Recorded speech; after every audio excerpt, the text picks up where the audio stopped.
Hello, everyone. Hello, world. Hello, listeners. It is episode 16 of the 49 Carats podcast. I can't believe I say this Wow, every week, but yeah, 16. Kind of 16. weird. I don't feel like we've done this 16 times. I know we're going to get to 20 and I'm going to be like, oh my God, 20. But yeah, it feels like we've been doing this forever and also not very long. As always, I am co host one of two, Angelina Martin, and my co-host Stephanie Sanchez. How you doing, Steph? I'm pretty good. Could be better. We could be talking about a 3-1 team right now, but instead it's 2-2. We'll get into it. It's all right. No biggie. Yeah, this is our first podcast that we've recorded in the month of October. Steph very kindly pointed out that I'm giving very Halloween vibes this episode. You know You me, are I'm a ready. fall gal, but I had to shout out the NL West champions, the San Francisco Giants. They were Yes. one Bay Area team that actually won on Sunday, and unfortunately, we had to watch the 49ers lose, as Steph mentioned. It's never fun to lose to your division rivals, and that's exactly what happened on Sunday, not without a little drama, of course, as the 49ers always do. But before we get into that, we're going to talk about this week in 49ers history. Take it away, Steph. Okay. Well, first, in late September, if you guys all recall, because this was a very memorable quote here, Donald Trump called NFL players who protested by kneeling during the anthem sons of bitches.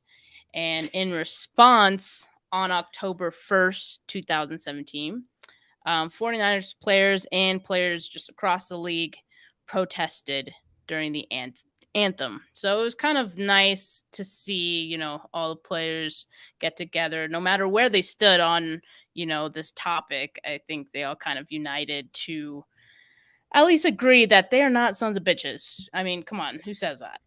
Yeah, I think one of the big takeaways from that statement and from that moment that where we saw all these teams coming together and protesting is that these aren't athletes on the field, these aren't sons of bitches, they're Americans, and I think no matter where a lot of people stood or a lot of athletes stood on either side of the issue, I think they could all come together and say, hey, no matter what we're saying, no matter what we're protesting, we deserve to be treated with dignity and respect, especially from, the office of the president. And I don't usually write about national politics or national news for my job at the newspaper, but I did write about that because, specifically he was kind of calling Colin Kaepernick an Mm-hmm. SOB.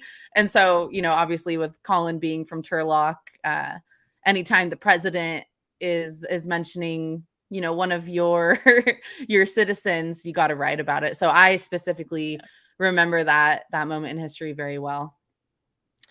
Yeah, definitely very memorable. But moving on to some 49ers news that came out before the game on Sunday. Maurice Hurst was activated from IR. We saw him play for the first time this season or in the regular season on Sunday, and I'm sure we'll get to that in a bit. Elijah Mitchell, Josh Norman, and K1 Williams were out. Yeah. Yeah. It Yes. coming into the game, it was nice to, have Mosley back and he played really well, but it started out slow. I know last week we talked a lot about I just said about twice. I don't know what's going on with that. We talked a lot about how the offense needs to get off to a quick start. And honestly, at the beginning of Sunday's game, it looked like they did get off to that fast start, and I had high hopes after they came out and scored early. So, what were your thoughts on that fast start, Steph? Yeah, it was great to see. They were, rocking on all cylinders. In the first quarter, Garoppolo threw passes to 7 different receivers. That's pretty good, and not something we see very often from Garoppolo. So, if he's able to do that, that he's in some type of rhythm. Also, they had 9 first downs, and they scored a touchdown, in that first drive. And then, we kind of saw it teetering off a bit. They still had good drives, but then they kind of didn't end in any points. Part of that, it was weird that Robbie Gould was out with the groin. I feel like that just kind of, I don't want to say it was a that big of a deal, but at the end, like it did kind of mess up the whole offensive flow and, kind of limits what you're able to do. We saw Wisnowski, as good as he is a punter, not so good as kicking field goals and extra points. So, I mean, Yeah, I was wondering because obviously we know we're going to get into it. They've addressed that kicker position, but I was wondering, if they had had a little more time to prepare for this and have Wisnowski take some field goal reps, some point after reps. I wonder if it would have turned out a little bit differently. But I'm not a football kicker, not very good at kicking things myself, so I don't know really how they relate as far as punting and kicking. I mean, obviously, it's two very different um, movements and two different techniques, but I wonder how well they actually do cross over into each other and how often like punters do have to kick field goals. Like I know it's a thing in high school football, but right. in the NFL, you have these guys who are specifically designed to do one job. So I imagine it was kind of a tall order for him. Yeah, definitely. And like you said, he didn't have much notice. Like, hey, you're going to be kicking field goals today. Like, he wasn't prepared for it. And no, I mean, even if he had this whole week to practice as a kicker, I'd still be a little concerned about that. So I'm Right. glad they did address the position. Yeah, and then going back to that quick start, was that I'm having a mind blank here. Was that first touchdown to Dwelly? Yes. Okay, so with that touchdown, I just wanted to mention really, I think a cool stat, but if you're a fantasy football player, you don't think it's a cool stat. The 12 touchdowns of the season have been to 12 different players. What do you think about that? I mean, Wow, I didn't even know that. yeah, yeah. So each touchdown this year so far has been it might go back to preseason. I'm not sure. I should have double checked. But the last 12 touchdowns have been to 12 different players. So to me, that's like, wow, look at all these offensive weapons we have. I mean, Yeah. if you're a stakeholder in one of the Niners receivers for fantasy football, it's not too good of a look if they're going to different guys every time. But I thought that was a really cool statistic and just shows the depth of the offensive weapons because I think it's something that's kind of overlooked right now. Yeah, definitely. And I think, I think we all know that they have nice weapons on offense. And I think that's what makes, you know, some of this stalling out concerning or just frustrating a bit from like the fan perspective because it's like, come on, you have Debo, you got Kittle, you got all these offensive weapons, and like you should be scoring more. I feel like it's Yeah, yeah, and I know drops were a huge thing in the preseason, but they really haven't had a problem with that so far this season. It's more, the quarterback missing the receivers, which you can't score as often if you're not hitting them, and that's something that we saw in that first drive was that Jimmy Garoppolo was hitting his open receivers, and when you do that, good things happen. yeah, yeah, and I mean one huge part of this that I want to point out is that the defense also came out like they performed really well, and especially in those first like I think 5 drives, defensive drives, they forced 5 3-and-outs.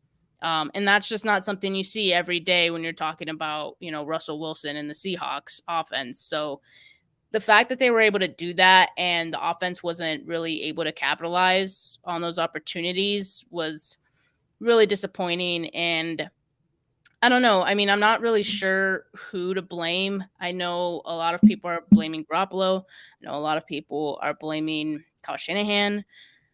There's probably a number of different reasons, right? But I just know they got to figure it out soon, or this season is in trouble. Yeah, it's like I can't even imagine being on defense on this team and coming out and doing that against your rival only to enter halftime 7-7, Yeah, Yeah, exactly. Like Ryan said, it was frustrating watching the drive stall. I can't imagine how the players on defense felt watching those drives stall. I mean, you're going out into this rivalry game, you're giving it your all. You play an incredible first half. Like I can't imagine how much gas you have to give to not only do that, but keep it going through the second half. And obviously we saw them fall behind a bit in the second half. And that's you can blame the defense, but in part it's on the offense, for not taking advantage of those defensive stops early in the game, so I can't it would be really just demoralizing, honestly. So I think they have a lot to consider, but that's just the first half. Let's get into the second half, because that's where all the excitement was, right? So we're entering the second half, 7-7. And all of a sudden, Trey Lance is under center. We have no idea what's going on. We didn't see Jimmy get hit hard in the first half, really. So, No. what was your thoughts when you came back from getting your snacks at halftime and you saw Trey Lance under center? I mean, you can't help but feel excited about Trey Lance, and that's no slight to Jimmy Garoppolo, right? But like when you spend so much on a first round pick and there's so much hype around him, you get a little excited, and especially when you see the way that the offense was starting to stall out, you think, okay, maybe, we actually have a chance here. And it really did feel like Trey Lance had a chance to, win this game for the 49ers. And really, I think it was until sometime in the fourth, like early in the fourth, it kind of felt like the game had kind of slipped away. But up until then, like I feel like Trey Lance, even with his shaky start, kept them in the game. And I think that's really encouraging. Yeah, I mean, to see what the game was in the first half and then to end the second half 28-21, within one score of tying the game with your 21-year-old rookie at quarterback. I mean, I know that there was a lot to pick apart from his performance, which, just reminding everyone, that was his first ever full half of not only professional football at the NFL level, but really the first time he's played in over 360 days, played a substantial amount of time. So, I mean, to bring them back from the 7-7 tie to a stagnant offense, I mean, I know there were a lot of plays that looked kind of broken. I know, like you said, he had a shaky start, but honestly, I had 100 times more fun watching that offense in the second half with all of the mistakes and with all of the kind of, parts that aren't quite sharpened yet from Trey Lance. I had a blast watching it. And I thought, even without, this supposed playbook that, could be tailored to Trey Lance, I think even without those plays, it was still exciting to watch. What did you think? Yeah, I did want to bring that up. I mean, because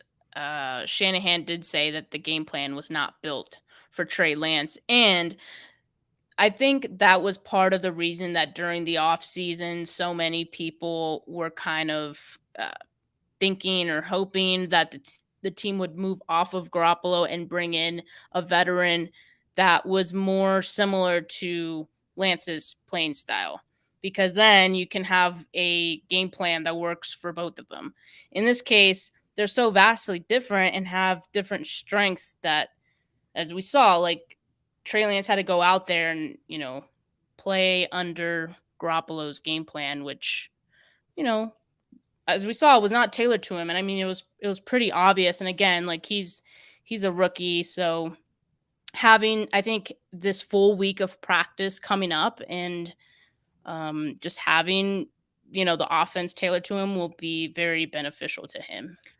Yeah, if he starts, which I know we'll talk about. It's kind of up in the air right now. And a lot of 49er fans are divided. We say this every week. 49er fans are Never always ends. divided. But I mean, Never ends. this moment was the catapulting moment that a lot of the fan base has been waiting for. There have been so many people who, despite what we saw, I wouldn't say that Trey Lance is ready to be an NFL starter. I think, he can get there. I think he needs the reps. I think what we've seen from him so far is great. But people just wanted to see what he could do. Yeah. And I know there were a lot of bad throws, but I think there was more good than bad. We saw how the run game opened up as soon as he came in. Mm-hmm. Not only from him running, but from, making the defense adjust and giving the other running backs a chance to find holes. And then, there were some bright spots. The touchdown pass to Deebo Samuel. it wasn't perfect. Like you and I could sit here and know that if Jimmy Garoppolo threw that, we'd be like, that wasn't the greatest pass. I mean, Debo literally had to stop and basket catch it and then take off. But luckily for us, Debo is hella fast. And he So was that wide worked open. out. And he was wide open. That helps. Exactly. So it all worked out. But the pieces are there. And I think just the more first team reps that Trey Lance gets and the more experience he gets, it can only be a good thing. And you know, I think we have two quarterbacks that are capable of coming in and missing passes, but you have to look at what the upsides are. And I think the upside with Trey Lance is a lot higher than what it currently is with Jimmy Garoppolo. So we'll see what happens. Yeah, and one thing I want to point out, so a couple people tweeted out some of the stats from each quarterback because they each played a half basically, and they both had Yeah, 24 dropbacks. against the So same team, which is cool. against the same team. So it gives you a good idea. And keep in mind also, Trey Lance, for much of his time, did not have Trent Williams out there. Like Trent Yeah, Williams that's got true. hurt shortly after Lance came in, which was a bummer. And we'll talk about that update in a bit. Um, and also, like we said, he didn't even have this wasn't his game plan. We talk about how, like, during the week, most of these reps are going to Garoppolo, right? And Lance is playing on the scout team. So, or practicing on the scout team. So, I mean, okay, so let's see. Turnover worthy plays, and shout out to Better Rivals for tweeting this out. Turnover worthy plays. Lance had one, Garoppolo had two. Pressures and sacks. So Lance had 10 pressures, one sack. Oh man, I didn't finish writing Jimmy's. I'm an idiot sandwich. I I I suck. But know it was so Lance got pressured more. Part of that was, the fact that he does hold the ball a little bit longer. yeah, And I think also, Trey Lance didn't have Trent Williams, so I think that contributed to exactly. that. I Um, immediately thought of that when he went down. I was like, well, this sucks that Trent Williams isn't in there for him? Yeah, I mean, you would have liked to see that. Luckily, or hopefully, we'll see that in the next game. Grant also posted a few stats as well. So Garoppolo had 37 plays, 219 yards, 5.9 yards per play, one touchdown, one interception. Trey Lance, 35 plays. So again, pretty even, 238 yards, 6.8 yards per play, two touchdowns, no turnovers. And add in his rushing stats in there, and I mean, it's a whole football player we have. Yeah, and you were saying, like, just having Lance in there opens up the running game as well. So he also posted yards per carry with Garoppolo in the game, 4.7, with Lance in the game, 5.1.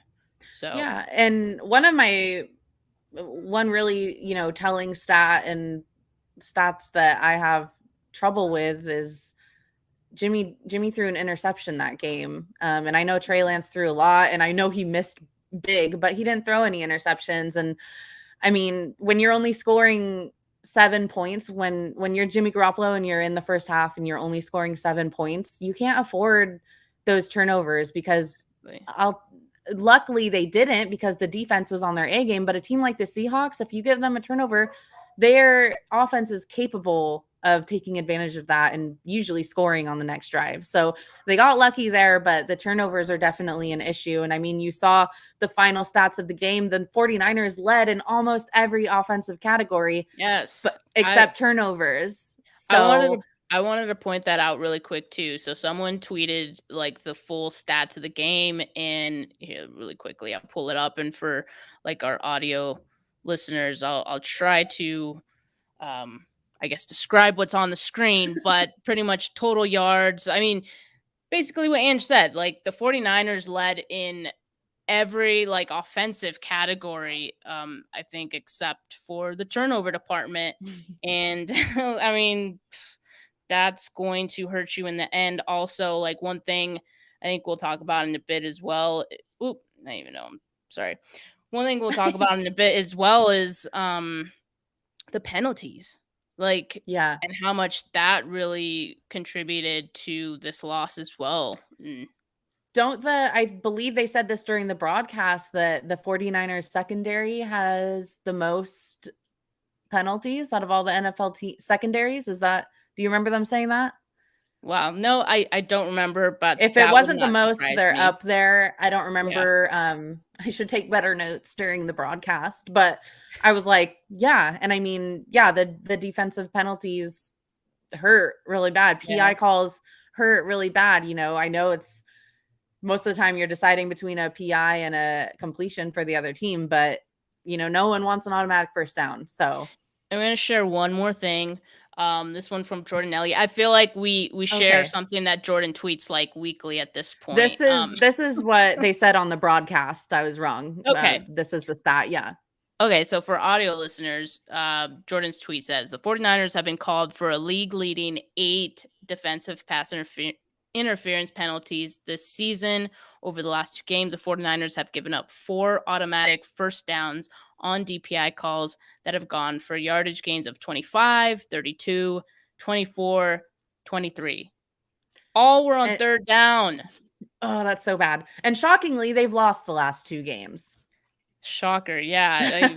It makes you wonder if those are correlated somehow, Yeah, so you add all these things together. You add in the turnovers, the PIs, your kicker being out. I mean, last week it was a whole new jumble of things, but all of these things, it's just all of these little things that chip away at the granite until it crumbles and you lose. So it sucks when your kicker's out and you can't make up for that deficit with your play. Yeah, and we haven't even talked about the Trenton Cannon fumble as well. Oh yeah, he had a pretty rough game on special teams. One, it was after a that one great the punt return touchback. last week. Yeah, I know, which put them in position to score. I don't think they would have scored. Well, I didn't feel too great about them scoring had it not been for his punt return. But yeah, this game just kind of the complete opposite. And he fumbled twice on the same play, which is bravo, because that's hard to do. Shout It's out like Trenton Cannon. if you fumble once and you by luck are able to corral it again, just get down, stay down, Yeah, but I will say this. He had the fumble. Trenton Cannon had that fumble, led to another Seahawks touchdown. But after that touchdown, he's right back out there ready to return a kick.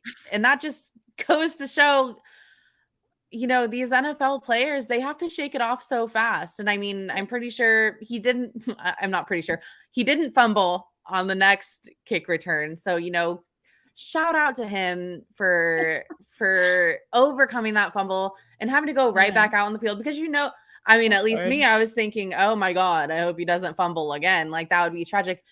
And he's probably thinking the same exact thing, like don't fumble again, don't fumble again, don't fumble again. So shout out NFL players. Well, you know why we're conditioned to be worried about punt returns?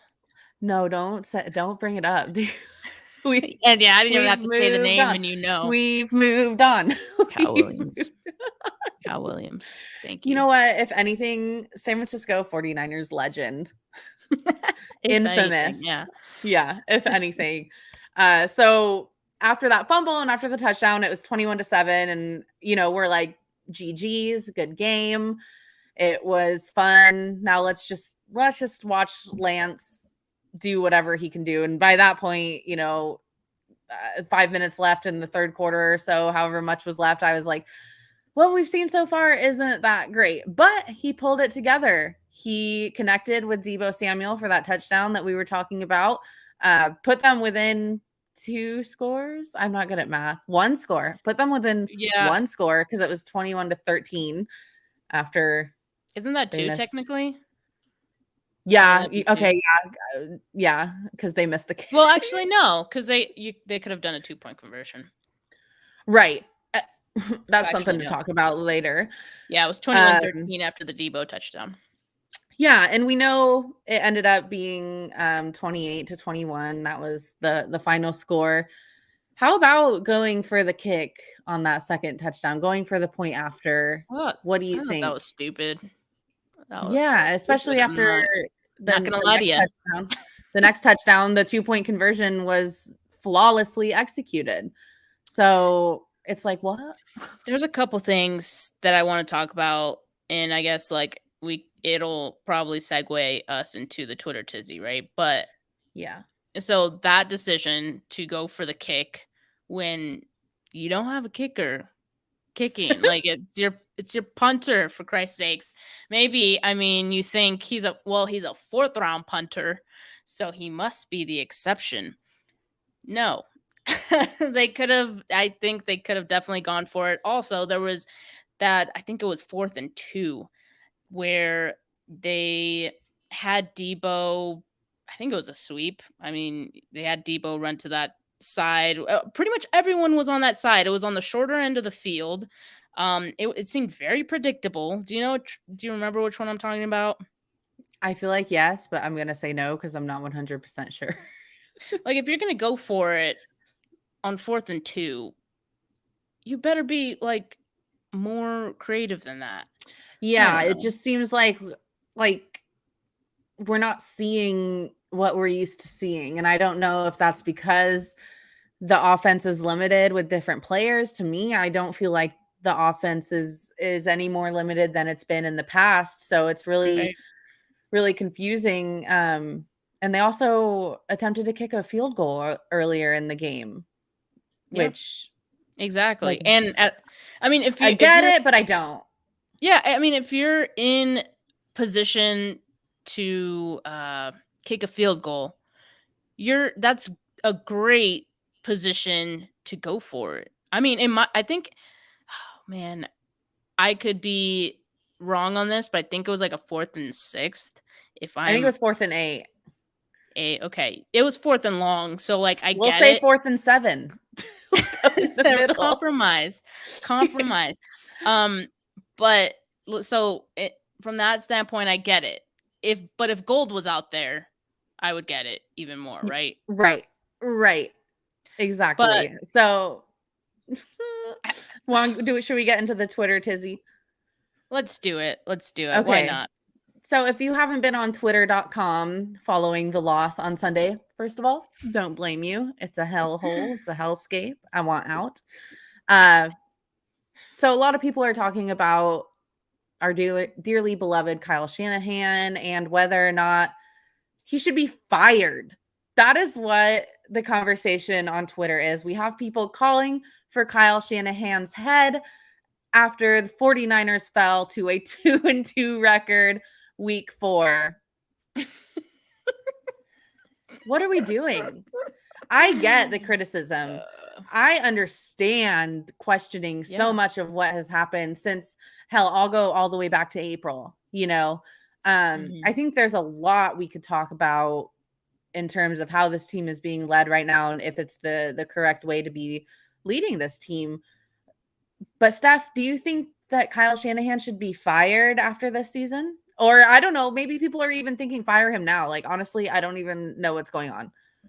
Absolutely not. Absolutely not. And like you hit the nail on the head. Like, yes, like a lot of the criticism that, fans have been giving him, it's fair, right? Like I think to some degree, like it's deserved. But does that mean he should be fired? Like, no, that's just ridiculous to suggest. This team before Shanahan was like one of the worst teams in the NFL. We went through Chip Kelly and Jim Tomsula. Like, come on now. Do you guys really like come on? We were so lucky, in my opinion, to get Kyle Shanahan. I was, as a fan, I was super excited about it.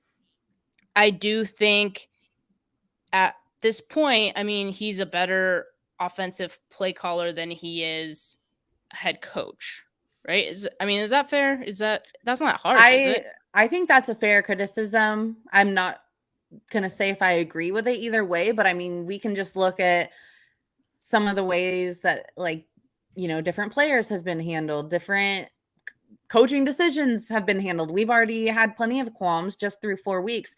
But my whole Hmm. thing is, yes, Kyle Shanahan has a losing record as the 49ers head coach, but we've been singing his praises since he got here, basically. And the number one thing that people have said is when Kyle Shanahan gets a quarterback that can open up his playbook, he's going to be unstoppable.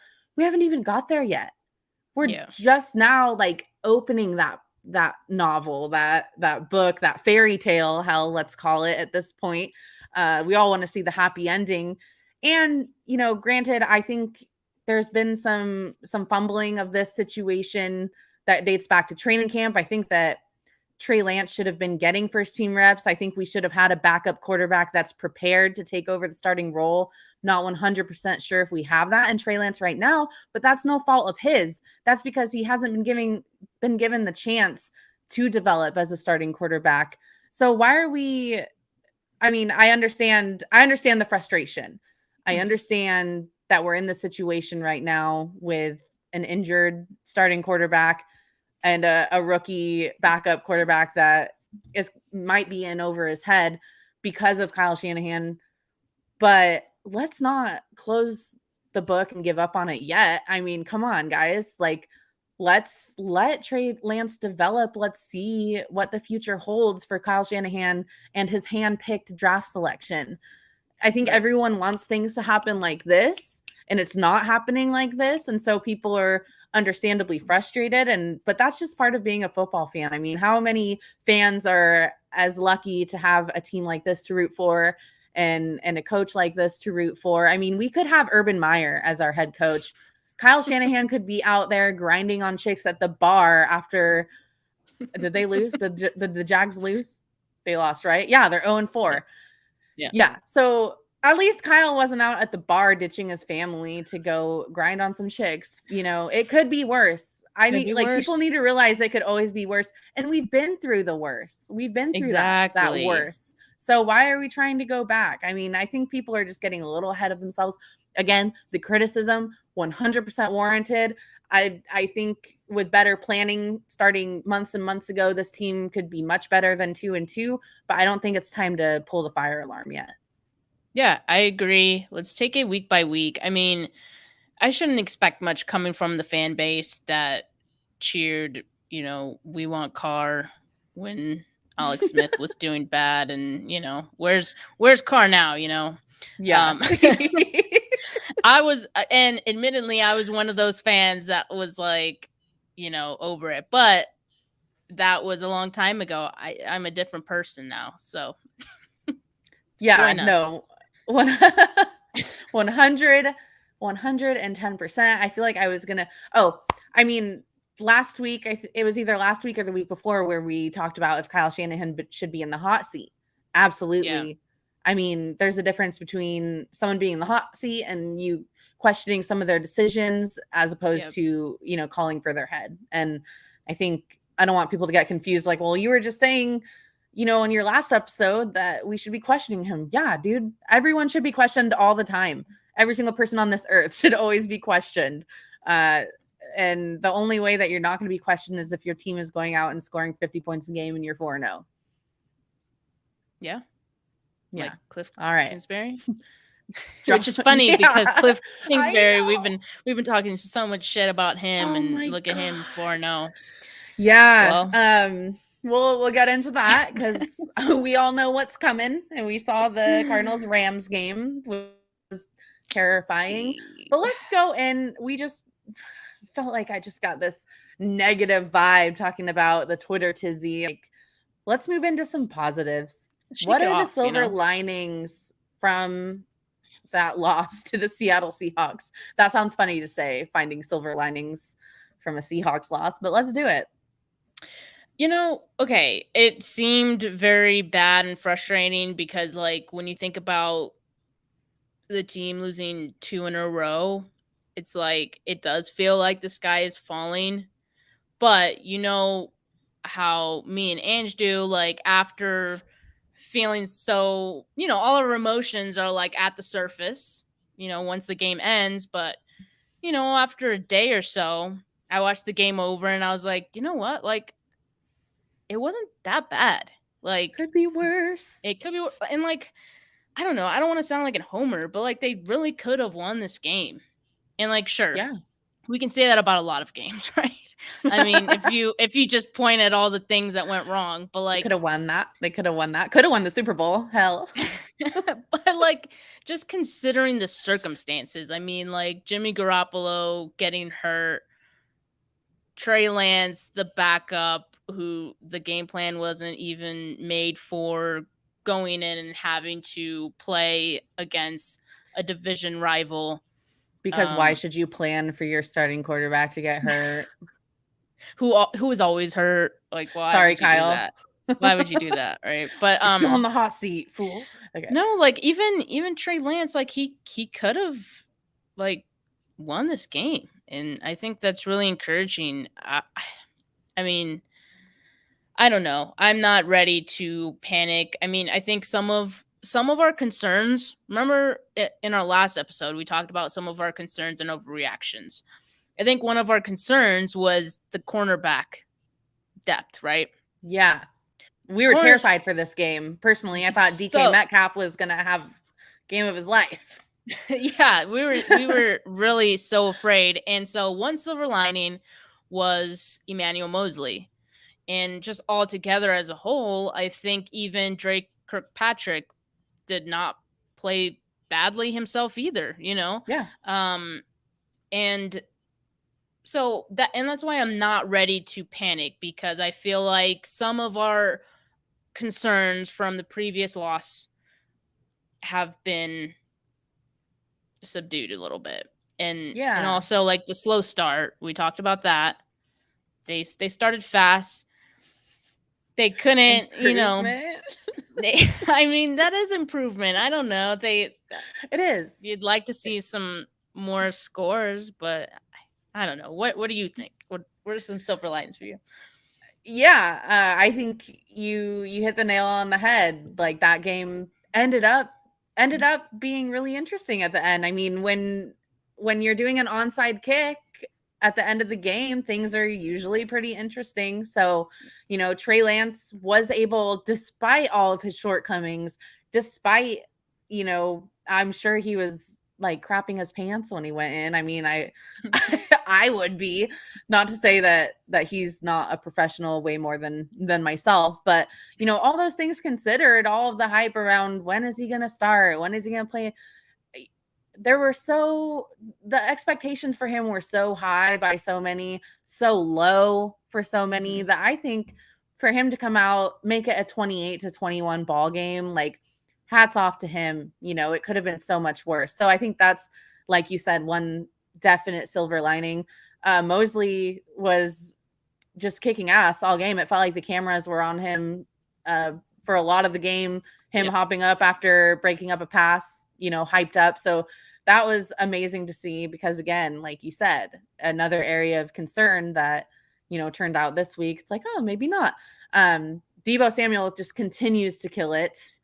I mean, MVP of the team right now. I made a joke that there's no wide receiver 1, 2, or 3. It's just wide receivers. But we all know that Deebo Samuel is wide receiver 1, and he owns this offense. He is, yeah. And I honestly, I wasn't expecting this much from him this season. Like and I know he's very talented. Like, I'm not saying he isn't, but he has completely blown me away. And like, he has 490 receiving yards a season, second most through 4 games in 49ers history, behind only Jerry Rice. That's good company. 522. Yeah. Pretty good company to be in. So, a lot of bright spots, a lot of silver linings despite the loss. And I know Ryan Johnson commented the cornerbacks played okay. Yeah. I mean, first half it was lights out. We'll say that much. Yeah, exactly. But yeah, and something else we talked about was how we saw that run game open up as soon as Trey Lance came in. I'm excited to see more of that. I hope we get to see more of that. Like I said, I was so entertained watching that second half, the most entertained I've been by this offense in years, despite all the things that didn't quite look as fine-tuned as we're used to. But as we said, that was expected. The game plan wasn't for Trey Lance to play in that game, so could have been worse, Steph. Could have been worse. I think there are brighter days ahead. I'll leave Yes. it at that. And also, we knew from the start these 3 games were going to be hell. Like It's a gauntlet. it was probably the toughest 3-game stretch you can find on the schedule. Right? Am I Yeah. wrong? I mean, I'm trying No, to yeah. like And to be within, one score see. in these past 2 games, Oh, I I'm thought just you were gonna going to keep do a saying it slow could be clap. worse. Oh, yes. We'll give him maybe a golf clap. No. Okay, yeah, Like, that's fair. That's fair. But yeah, meh. okay. So they're 2-2. I mean, again, like I said last episode, 17-game season now. I mean, I think if they lose this next one, we may have to start talking about, this season, being a waste maybe, but Yeah. we're not there yet. We're not there yet, fortunately. So news after the game, everyone was super concerned. Okay, there was like so much going on with the Trent Williams saga during Sunday's game. Like, first, I saw on Twitter, all The the beat cramps. reporters stating that he had been carted off the field, and we're like, what? No! Oh my God, there goes the Yeah. season. Don't worry, it's just cramps. Woo! We all breathe a sigh of relief. He's Literally like, I've 5 been there. seconds later, yeah, I've been there. yeah, You know what that's like. I mean, little, yeah, exactly. Oh, dude, when you're like in the morning and you like stretch and like you just get the cramp. Has that ever happened to you? no. Oh my God, lucky. I know someone watching knows what I'm talking about. I swear it's real. I mostly just get menstrual cramps though. That's what you Exactly. get That's with, why I was like, I yeah. know what that feels like. I mean, You I've been there. listen to a podcast hosted by women. We're going to talk about our period. And But how that anyway, relates to football to players somehow. football, yes. I'm sure our cramps are way worse. I'm just saying. But then yeah, so he's like dealing with cramps. We're happy it's, I don't know, you hear carted off and you're like, oh my God. But then 5 seconds later, he's being escorted out, with trainers like holding his shoulder. And so, oh my God, I mean, shoulder, we've talked about this before. That is not a good injury for a lineman who's, up here a lot. Yep. But the good news after the game was that it's not like quite as serious injury, and he's expected to play on Sunday. Is that correct? Yeah, I think they said he's day to day, and yes, Yeah. they are hopeful he could play. Cool. That is huge. And yeah, that They'll is, need him. I mean, yeah, it's rare for there to be one player when they go out and you're like, oh, there goes the season. But Trent Williams is that guy. So that's very good news. And then Gold, our beloved kicker, he's gonna miss a while. He's gonna miss a few weeks with that groin injury. So that's bad news. I know they addressed that by kicking, but please don't kick him, by signing kicker Joey Slyle. Am I saying that right? I think so. That's kind of a cool last name. Like Slyle. He's Slyle. Yeah. So they placed Gold on the IR. They signed Joey. He's good looking. He looked like I will say that much. your type. So I was he looks like my type. I don't want to reduce these players down to their looks. We're better than that on this podcast, but I gotta say it how it is. You all would do the same. Elijah Mitchell, he is shedding the blue no contact jersey this week. What a time to be alive. We only got to see a little bit of him. Yeah, we've only got to see a little bit of him. So I'm excited for him to come back. I mean, if Trey Lance starts this week and we have Mitchell, Sermon, and Trey Lance under center, that's going to be a deadly backfield. Yep. I agree. I mean, I would hope that Kyle Shanahan is creative. Lately, I've been feeling like he's a little conservative and like safe. But I hope he mixes in some like interesting looks in this game. Yeah. And Trey Sermon looked great on Sunday. I'll say that much. Agree. Yes, I contradicted myself. I said I wasn't that excited to watch the offense in the first half, but I was excited to watch him run the ball. I think he's improving every week. So good to see. Jordan Matthews is back on the practice squad, and the 49ers also added former Stanford wide receiver Connor Whittington. Whittington, yeah. Funny last name. I should stop hating on people's last name. And linebacker Tyrell Adams. And RIP to Carry On, My Wayward Son Johnson, and Chris Thompson, who were cut from the practice squad to make room for all these adjustments. Any of those moves excite you? I know we talked a little bit about our new kicker, Yeah, but I liked Weddington actually. He does have some kick returning ability. So Trenton Cannon, your days are watch numbered. I'm just out. kidding. Don't I don't fumble know. again. I don't know, but Just yeah, I mean it's not bad to have some, insurance in that department. Yeah, yeah. So as all of our listeners know, we have to address BS. If we see BS, we have to address BS from fans if we see BS from fans. And that's what led us to create the cap or no cap segment. So, Steph, today we are asking cap or no cap. Jimmy came out of the game with a calf injury, and a lot of us said, "Oh my God, here we go again." And I think a lot of us after the game, the way they made it sound in the post game presser was that it was like some kind of devastating injury where he'd be out at least a couple, not devastating, Yeah, but he was going to be out. We were going to have to a couple deal with it. weeks. Trey Lance was going to have to start. Well, now his calf contusion, which if you don't know, that's a bruise, is day to day, and he has a chance to play on Sunday. So Miracle. this is like kind of half cap or no cap, half Twitter tizzy, because a lot of people started speculating like, was this just an excuse to put him on the bench and see what Trey Lance could do, without all the uproar? So we're asking cap or no cap, is this calf injury for real? And you have to answer Um first. oh, I got to answer. Okay.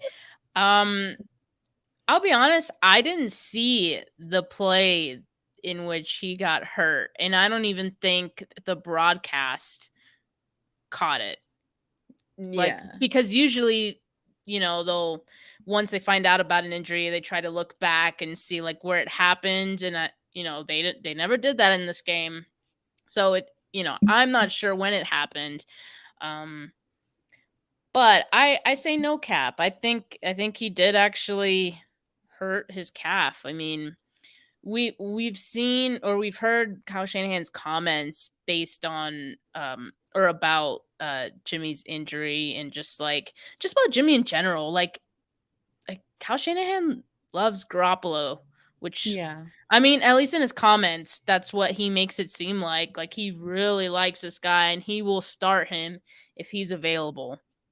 So like Yeah.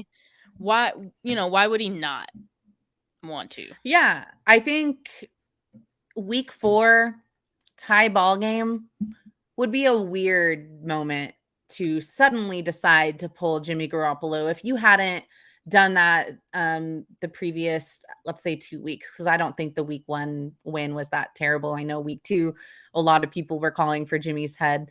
I mean, week 3 we saw that. So I'm gonna say no cap as well. Jimmy Garoppolo is injury prone. We know this. Mm-hmm. He's fragile. I know Grant Cohn tweeted his injury history. Jimmy Garoppolo's career as a starter. 2016, he was injured in his second start. 2017, of course, we know he was able to start 5 games with no injury. 2018, after signing that huge contract, he was injured in his third start. 2019, he was healthy the entire season, led to a Super Bowl berth. 2020, he was injured in his second start. 2021, and injured in fourth start. So this isn't a guy that's like Iron Man out there, and some players are more injury prone than others. Some people react to injuries differently. Something that puts someone on the sideline could just be like a little, I don't know, stub toe for someone else. So I'm gonna say no cap. I mean, to me, if you're gonna do this, you're gonna do it. I think Kyle Shanahan if he's gonna make this decision to pull Jimmy G and start or put Trey Lance in the second half of a game, I think he'll own it. Yeah. that's just my opinion. I know there's a lot to be said about Kyle Shanahan's ego, that a lot of people feel he never wants to be wrong. So I know that's probably what, starts a lot of that speculation about this injury being a facade, but I'm going to say no cap. And I don't know, it would feel dirty to say cap, I feel. Yeah, I mean, what would that be based off of? It's clear it would clearly just be speculation. And I guess that's all we do on cap or no cap, right? We just like sit here and speculate, but Speculate, rumors, hearsay. I know there's a lot of people that have sources and hear things. So at the end of the day, it's all hearsay. yeah. Yeah, I mean, and just Jimmy, like, I don't think it was him like chickening out or anything like that. I mean, I mean, his post game presser, he was pretty. You can tell he was upset about being injured yet again, and he knows Yeah. this is his last stint with the 49ers, and it's his opportunity to. He's basically auditioning for other teams as well, So definitely not the way he would want to go out, right? Yeah. Yeah. But here's my thing. And we're going to go back to Kyle Shanahan. You're going to talk about Kyle Shanahan again. The injuries I just listed off, when they happened, like how they happened, how frequently they happened. Why do we have a backup quarterback that isn't prepared to go into a game at all? Right. How is this not something that you thought about? How did you not consider that Jimmy Garoppolo could go down in the first few weeks? How were you not preparing his understudy to possibly take over that role? Honestly, like a good 75% of his time with the 49ers has ended in an early season injury. Yeah. It's Yeah, just early like, season. I think that's the oh, point. It's like even if you thought, okay, maybe Garoppolo will get hurt at some point this season, it's always been pretty early in the season that it's happened. yeah. And so, yeah, I don't. And I know it's like all up to chance, but that's a pattern. Really, Yeah, that's a yeah, pattern. It's again something that I know talked about, all of us talked about, fans talked about, even going into the draft. During the offseason when they're hunting for another quarterback, everyone was like, the number one thing that Jimmy Garoppolo has against him is his injury history and the fact that he is so injury prone. So again, like, why, if you and I can realize this and realize that that's something that could happen and something that you should probably be prepared for, why isn't the team prepared for it? right. Not the first time we've said it. Yeah. Yeah. And I mean, I know that Shanahan has said it's not a competition, which is fine. Like, fine. But like, I still would have hoped that Lance would have gotten some more reps in Yeah. practice. Chris Biderman, I think that's how you say it. Biderman. Sorry, he's not watching this. From the Sacramento Bee, he's their beat reporter, and he said that same exact thing today. That why, at the very least, like Trey Lance should have been taking first team reps. It should have been a quarterback competition. Yep. To the I extent think that, I saw that. Yeah. yeah, to the extent that we know how quarterback competitions are handled, where these guys are getting equal opportunity to prove themselves, and we didn't really see that. So I don't want to say that like the team, like the coaching dug this hole itself, but it really seems that way. Yeah, I mean, I think they try to play both sides, and that got them to this point. So Yeah. So looking ahead to next week, the 49ers are taking on the undefeated Arizona Cardinals, who defeated the LA Rams, who, to me, they're a powerhouse. Cardinals defeated them 37-20 this week. So tall order for the 49ers here. Are you nervous? Dave, Oh my God, did I lose you? am I here? You're here. Yeah, you're here Okay. now. Okay. Okay, because like it looked like Did my you hear video was anything I going said? out. No, I did. Yeah, I heard it Okay. all, and I was like, "Oh no!" I saw the video go. I was like, "Can she hear me?" I'm Um, gone. So yeah, I'm not gonna lie to you. This is going to be a tough game, tougher than the Seahawks. I mean, honestly, the Seahawks weren't even like that good of a team. It was just the fact that it was the Seahawks that was scary about it. Right. And, But with your division rival, you always play up. So, yeah, well, exactly. Which the in this Seahawks did. game, in this game, honestly, I don't think the Seahawks did. Like, Right. Oh, and yet yeah, we true. still lost. And yes, yeah, we still lost, which is like the concern here, right? Yeah, the I think the Cardinals they're a better team than the Packers, the Seahawks. I mean, everyone we've played, they're better than the Rams, as we saw, on Yeah. Sunday, and that's very concerning.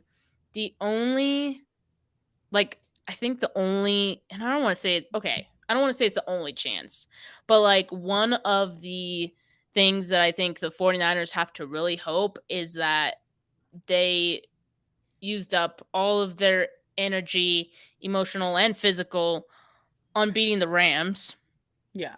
because that's a huge win. I mean, and so like this could potentially for the Rams be a trap game, right? I mean, it could be. Yeah. I mean, and just to have the threat of Trey Lance, they don't have that much tape on him. Right. Uh, we, I really don't think Kyle Shanahan has used Trey Lance to this point like he would in a game, like in a Right. full Yeah. game. We haven't even seen Like it. That's it's another mostly point. been it's mostly been running plays, and like yes, I mean in the second half on Sunday he did get some chances to throw the ball, but I feel like that's just scratching the surface of what could be done with Trey Lance. So Yeah. I think that is in the 49ers' favor, and I think part of the reason I don't actually think that Jimmy has a chance to play on Sunday. So if that was a cap or no cap question, I would have said cap because Yeah. I was about to mention that. Like, of course, you're going to say he could possibly play and make Arizona prepare for either quarterback. right, exactly. And like I think also that's why like Shanahan is like if he's ready, he'll be out there. Like, Yeah. okay, dude. All right. But no, I think this is going to be a Trey game, and I mean, I don't know. The Arizona defense is better this year. That's another thing that is scary. But they're not going to be defending the dink and dunk offense, right? So, Yeah. If they can execute, if the 49ers, if Trey Lance is starting and the 49ers can execute, if Trey Lance can execute and do what's asked of him, they can win this game. But dear God, it's going to be a tough one to win. After, what we saw the 49ers lose to the Seahawks and we saw the Rams lose to the Cardinals. Back earlier in the podcast, we talked about whether or not the 49ers were the worst team in the NFC West. And we said no. We said that the Cardinals were. And this was before the season started. yeah. Yeah. So what are your NFC West predictions I for the mean, rest of the the season? 49ers, I think at this moment are clearly the worst team in the NFC West, but it's very close between them and the Seahawks, I And the think. Seahawks, right. Yeah. Yeah.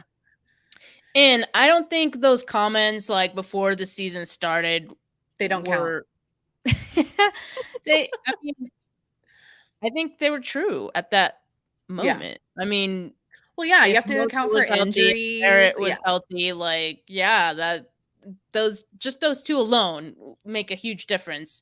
And But we didn't know how many bonehead coaching decisions there would be so far this season. yeah, it's almost like the roles have reversed, right? I mean, we haven't seen Cliff throw away any games with some stupid decisions, right? But Yeah, maybe we've maybe seen Kyler's calling the shots now. He's the new Brady. that little guy. Um, Aw. yeah, but okay, so I'm not too worried about the defense. The fact that they were able to contain Russell Wilson at least like in the first half They were able to contain him in the pocket. Like, I think that should translate a bit to defending the Cardinals. But I I feel have like no he's hope. yeah, I mean, I'm trying to be positive here. Like, I Help want to me be out. real. I want to be Help real. me out. Okay. My score Nick, go ahead. You prediction. preview. Is this like because we don't disagree very often. So when we do, I'm like, yeah, go for it. I Like, I just don't see it happening with what we've seen so far. Like yeah. I said, if they execute, they have a chance, which is like no duh. But oh god. And another thing, 31-14. the penalty. That's your score prediction. Yeah, 21-4, 31-14. 31. 31-14 Oh, Cardinals. I think they're just gonna uh, run I like all how you. over. I like how you had to say it louder. You're like 31-14 It Cardinals. hurts.